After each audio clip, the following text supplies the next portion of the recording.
అందరికీ బతుకమ్మ శుభాకాంక్షలు. నా పేరు దేవిరెడ్డి విజితారెడ్డి. నేను అంబర్పేట్ కాన్స్టిట్యున్సీ.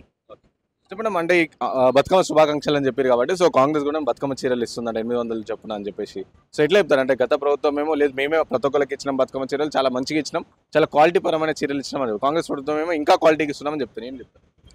గత ప్రభుత్వము చారణ వేసి బారాన చూపించింది. కాంగ్రెస్ ప్రభుత్వం అటువంటి కాదు.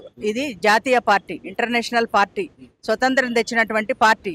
అది తెలంగాణ పరిమితం. తెలంగాణలో ఎవరు అనేటోళ్ళు లేరు. ప్రజలకు ఏదో ఇట్లా పడేసి ఇన్ని ఇచ్చినాం అన్ని ఇచ్చినామని మీరు దోసుకొని దాచుకున్నారు. మరి ఎందుకు గెలవలేదయ్యా? ఈరోజు రేవంత్ రెడ్డి మీద ఇంతమంది పడ్డరు. ఆయన పీసీసీ అయినప్పటి నుంచి ఈ తెలంగాణ ప్రభుత్వానికి భయం పుట్టుకుంది. ప్రజలు ఓడగొట్టేసిండ్రు. మరి ప్రజలకు అన్ని పథకాలు ఇచ్చి ప్రజలకు చీరలు రైకలు ఇస్తే మరి ఎందుకు ఓడగొట్టింది? ఈరోజు నాణ్యత లేని చీరలు ఇచ్చారు, పొంగలకు కట్టుకున్న రూల్రులా. ఇప్పుడు రేవంత్ రెడ్డి గారు కొంతమందికి ఇస్తాడో ఎంతమందికి ఇస్తాడో కానీ 800కు ఒక చీర, ఒక్క మహిళకు 2 చీరలు ఇస్తున్నాడు. బస్ ఎవరన్నా చేసిర్రా? బీద ప్రజలకు మహిళలకు కావాల్సింది ఏంది? ఒక చీర, ఒక ఇల్లు, ఒక గుడ్డ, బస్ ఫ్రీ. ఇప్పుడు ఏ ఊరికి పోవాలన్నా మా పని మనుషులు ఉన్నారు. రామంతపూర్కి వెళ్ళి మా ఇంటికి రావాలి బర్కత్పుర కంటే 30 రూపాయలు పోను, 30 రూపాయలు రానంటారు. వాళ్ళు మొక్కుతున్నారు మాకు బస్సు ఖర్చు మిగిలింది, మేము వారానికి ఒకసారి ఊరికి వెళ్తున్నామని. అంత మంచి చేసిండు. ఇంకోటి సన్న బియ్యం ఇస్తున్నాడు, రేషన్ కార్డులు ఇచ్చిండు. గత ప్రభుత్వం ఏమిచ్చిందయ్యా 10 ఏళ్ల నుంచి? చేసేటోని ఎందుకు చేయనియరు? ప్రజలు కూడా తెలుసుకోవాలి. మనకు ఆ పార్టీ ఈ పార్టీ అని అనొద్దు. ఎందుకంటే వేరే పార్టీ వాళ్ళు ఓడిపోయిన వాళ్ళు అట్లనే మాట్లాడతారు. మనం వినొద్దు. మనకు కరెక్ట్ ఎవరు చేస్తున్నారు వాళ్ళే మనము మంచి వాళ్ళు అనుకోవాలి, మంచి ముఖ్యమంత్రి అనుకోవాలి, వాళ్ళకే ఓటేయాలి. ఆయన వచ్చి 2 ఏళ్ళు కూడా కాలే, ఇంతమంది నిలదీస్తున్నారు ఎందుకు? ఏం తక్కువ చేసిండు ఆయన? రేవంత్ రెడ్డి గారి మీద బస్సుల వల్ల మహిళలు కొట్టుకుంటున్నారు, జుట్లు విక్కుంటున్నారు, ఆయన చాలా మంది కావాలని తిరుగుతున్నారు అని చెప్పేసి ఆర్టీసీ అంతా నష్టాల్లో ఉంది అని చెప్పేసి కూడా చెప్తాను. మీ గత ప్రభుత్వంలో ఉంది నష్టాలల్లా. బస్ డిపోలు అమ్ముకోనిక చూసిండు కేసీఆర్ గారు. ఇప్పుడు అట్లుందా? కొట్టుకుంటారో తిట్టుకుంటారో అది కాదు. ఒక జనం ఇట్లా ఇప్పుడు పార్టీ దగ్గరకు వచ్చినాం, నుక్కుంటే దొప్పుకుంటా పోతలేమా? అట్లా అవుతుంది ఒక్కొక్కసారి. కానీ ఫ్రీయా కాదా వాళ్ళకు? అదే చూస్తారు.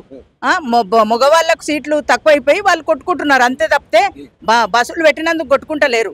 ఏదైనా ఫెస్టివల్ వచ్చినప్పుడు, జాతరలు వచ్చినప్పుడు రష్ ఎవరికైనా ఉంటుంది నాన్న. ఇప్పుడు మనకు పండుగలు వస్తే రష్ ఉండదా? ట్రాఫిక్ జామ్ కాదా? అట్లనే ఎవరన్నారు? వేరే ప్రభుత్వాలు అట్లా నిందిస్తున్నారు తప్పితే ప్రజలు మంచి సంతోషంగా ఉన్నారు. రేవంత్ రెడ్డి కాంగ్రెస్ ప్రభుత్వం మాత్రం 10 ఏళ్ళు ఉంటది. రేవంత్ రెడ్డి పరిపాలన చాలా బాగుంది. అంటే ఇప్పటికిప్పుడు ఎలక్షన్ పెట్టినా సరే బీఆర్ఎస్ పార్టీ గెలుస్తుంది, అసలు కాంగ్రెస్ పార్టీకి చాలా వ్యతిరేకత ఉంది అని చెప్పేసి కూడా. లేదు వాళ్ళు సోషల్ మీడియాలో డబ్బు చాలా ఉంది, చల్లుతున్నారు. నూకలు చల్లినట్టు చల్లుతున్నారు. చల్లి ఆ డబ్బుల కోసమే ప్రజలు పనిచేస్తున్నారు తప్పితే వాళ్ళు ప్రభుత్వం మీద నిలదీయాలని లేదు. ఎంతమంది ప్రజలను కొంటావు? ఎంతమంది ఎమ్మెల్యేలను కొంటావు? కొను. రేపు జూబ్లీహిల్స్ కూడా కాంగ్రెసే గెలవబోతుంది. రేపు సర్పంచ్ ఎలక్షన్లు కూడా కాంగ్రెస్ పార్టీ గెలవబోతుంది. అప్పుడు మాట్లాడతా నేను. ఇప్పుడు నేను చెప్తే లాభం లేదు, ప్రజలు కూడా నిర్ణయిస్తారు అప్పుడు. కాబట్టి మంచిగా ఉన్నది కాంగ్రెస్ ప్రభుత్వం, చాలా బాగుంది. ఇంకా 10 ఏళ్ళు ఉంటే మొత్తం ప్రజలకు ఇల్లు లేని వాళ్ళు అనేది ఉండదు ప్రభుత్వంలో. సో ఆరోగ్యశ్రీ సేవలు కూడా అంటే ఈ ప్రభుత్వం బకాయిలు ఉన్నాయని చెప్పి ఆరోగ్యశ్రీ సేవలు బంద్ చేయడం కావచ్చు, ఇంజనీరింగ్ కాలేజ్లు కూడా బంద్ చేస్తామని చెప్పేసి అల్టిమేట్ పెట్టడం ఏం చెప్తారు? గత ప్రభుత్వాలు మొత్తము ఏది ఇవ్వలేదండి. ఆరోగ్యశ్రీ ఫీజు రియంబర్స్మెంట్ వెళ్ళి అంతా లూట్ చేసిపోయినరు. ఆ అబ్బాయిలంతా పాపం స్టూడెంట్స్కి అంతా అన్యాయం జరిగింది. యూనివర్సిటీలు అన్ని బంద్, హాస్టల్ అవి ఇవి. కొద్దిగా ఓపిక ఉండాలి. మా రేవంత్ రెడ్డి గారు వచ్చి 2 సంవత్సరాలే అయింది, ఇంకా 3 సంవత్సరాలు ఉంది. 3 సంవత్సరాలలో చేయకపోతే మీరు అప్పుడు అడగాలి. ఇప్పుడు మీరు ఆయన పుట్టిన బిడ్డనే ఉరుకురాలంటే ఎట్లా ఉరుకులాడుతుంది? మొత్తం కాల్ చేసిపోయిండు, లూటు చేసిపోయిండు. అన్ని ఒక్కొక్కటి తీరుస్తుండా లేదా? ఆయన చెప్పిన పథకాల కన్నా ఎక్కువనే చేస్తున్నాడు. ఇంకా 3 ఏళ్ళు ఉంది. 3 ఏళ్ళల్లో అన్నీ తీరుస్తాడు. ఈరోజు దొంగ సర్టిఫికెట్లు సృష్టించి సీఎం ఫండ్ అని పెట్టి ఒక 28 హాస్పిటళ్ళు డోకా చేస్తున్నాయి. అటువంటివన్నీ దానివల్ల బంద్ చేసిండు. మళ్ళీ ఇస్తాడు కదా, ఎంతో అంతో ఇస్తాడు, అన్ని నడుస్తాయి. ఏది క్లోజ్ చేయడు ఆయన.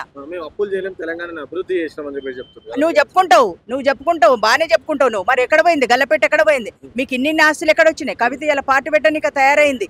మీ దాంట్లో ఎందుకు వచ్చినాయి కొట్లాటలు? బీఆర్ఎస్ పార్టీ, టీఆర్ఎస్ పార్టీ, జాగృతి పార్టీ, 3 పార్టీలు మీవి. ఎందుకు వచ్చింది? మరి ఇప్పుడు ఆస్తుల పంపం కాడనే వచ్చింది.